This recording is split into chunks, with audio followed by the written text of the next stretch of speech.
विश्वगुरु संतश्रेष्ठ श्री निवृत्तीनाथ महाराजांचा आषाढी वारी पायी पालखी सोहळा सुरू आहे।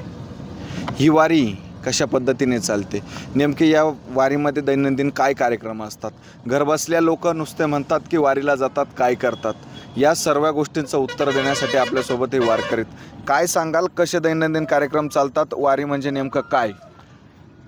तसं पाहिलं तर वारी आपण टी व्हीवर बघतो किंवा आपण फक्त ऐकतो का वारी चाललेली आहे आणि लोक फक्त चालताना रस्त्याने दिसतात, पण तसं काही वारी नाही। वारी जर चांगला जर अभ्यास केला तर असं आहे का ही जे वारकरी आहे पहाटे 3 वाजता उठून स्नान करतात, त्याच्यानंतर साधारणतः 4-5 वाजता त्यांच्या ज्या माऊलींच्या डोक्यावर ज्या तुळशी असतात, त्याच्यानंतर त्या पादुका असतात, त्यांचे पूजन होतं, त्याच्यानंतर तिथं भजन होतं, त्याच्यानंतर हे स्नान वगैरे करून हे नंतर ते बाहेर निघतात। ज्या वेळेला मुख्य पालखी निघते तर त्या पालखीचे सुद्धा नंबर असतात, हे पालखीच्या पुढं काही नंबर असतात, मागचे काही नंबर असतात। आमची ही तळेगाव दिघे यांची दिंडी सोहळा आहे, हा पालखीच्या पाठीमागे आहे, रथाच्या पाठीमागे 3 नंबर।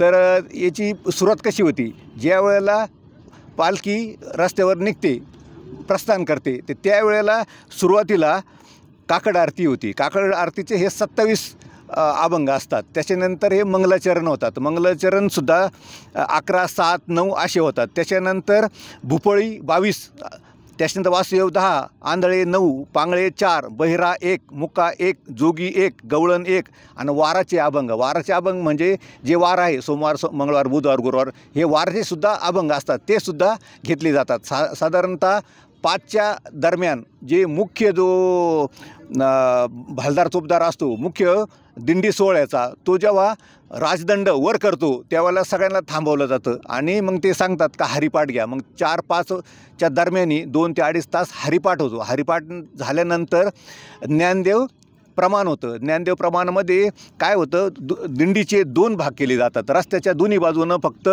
वारकरी उभे राहतात आणि मध्यभागी फक्त विणा, ज्याच्या हातात विणा आहे तेच उभे राहतात आणि मग ज्ञानदेव प्रमाण होतं। ज्ञानदेव प्रमाण झाल्यानंतर मग तो थोडा एक विसावा मिळतो आणि त्यानंतर मग फुगडी वगैरे होते, अशा पद्धतीनं हा कार्यक्रम चालतो।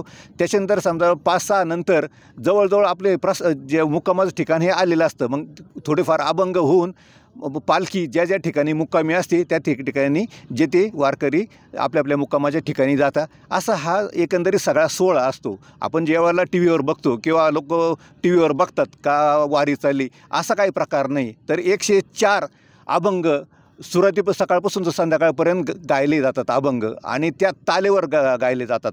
वेळ जर असेल तर समजा एक अभंग असेल तर डबल घेतला जातो आणि वेळ जर कमी असेल तर एका वेळेलाच ते अभंग पूर्ण केला जातो। या अशा पद्धतीनं सकाळपासून संध्याकाळपर्यंत एकदम रमणीय पद्धतीनं ही वारी चालली जाते। आता त्याच्यानंतर फक्त जर रथाचं जर सांगितलं जातं तर रथाचे नियोजन किती नियोजनबद्ध असतं।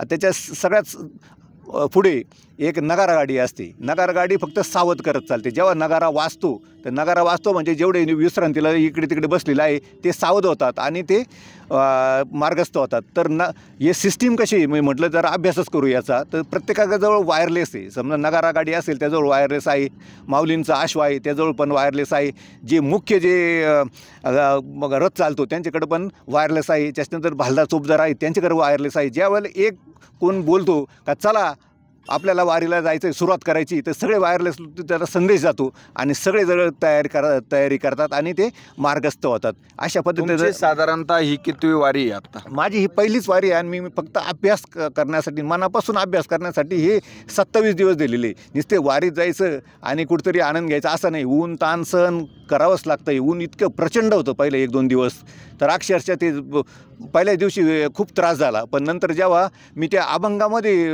विलीन झालो, काय टाळ हातात घेतले आणि जे अभंग आहे, जे मोडके तोडके आपल्याला काही पाठ नाही, पण त्या सुरामध्ये सूर आपलं काहीतरी मिळून जेव्हा चालायला सुरुवात केली तर त्यावेळेला मग मला ऊन वारा वगैरे पाऊस काही वाटलं नाही त्याचं। त्याच्यामुळे आपण त्याच्यात तल्लीन झालं पाहिजे, एकरूप झालं पाहिजे। तसे पाहिले तर किती गोरा माणूस असला तर आपण विठोबा हा सावळा आहे, तर त्या रंगामध्ये आपण रंग मिळत जातो आणि आपलं रंगसुद्धा ते विठोबाच्या सारखाच हळूहळू होत चालतो। रामकृष्ण हरी। साधारणतः एका वारकऱ्याला वारी समजायला किती वेळ लागू शकतो? तसं वारी जर मनापासून जर घेतलं तर तुम्हाला अनेक वर्ष लागतील, कारण वारीचे अनेक रूप आहे.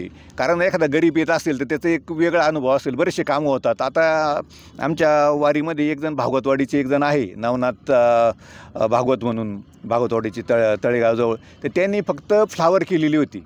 मागच्या वर्षीचं उदाहरण सांगतो. फ्लावर केली आणि त्यांनी वारीला निघून आले. ते बाकीचं काहीच विचार केला नाही. पण पाऊस खूप झाला तिकडं वारीला, आणि जे वारीला ते गेले होते तिकडं, तर त्यांच्या बऱ्याच जणांच्या 80-90% फ्लावर सोडून गेले, घाणा आला त्याला. पण जेव्हा हे वारीतून जेव्हा पाठीमागे गेले 27-28 दिवसानंतर, तर यांचे 4-5 लाख रुपये झाले. म्हणजे सगळ्यात जास्त पैसे त्यांचे त्या वारीमध्ये झाले. हा एक त्यांचा अनुभव तुम्हाला सांगतो. म्हणजे वारीमध्ये तुम्ही कोणत्या भक्तिभावानं जाता, विठ्ठल आहे तुम्हाला त्या पद्धतीनं तुम्हाला दर्शन देणार, असा अनुभव आहे.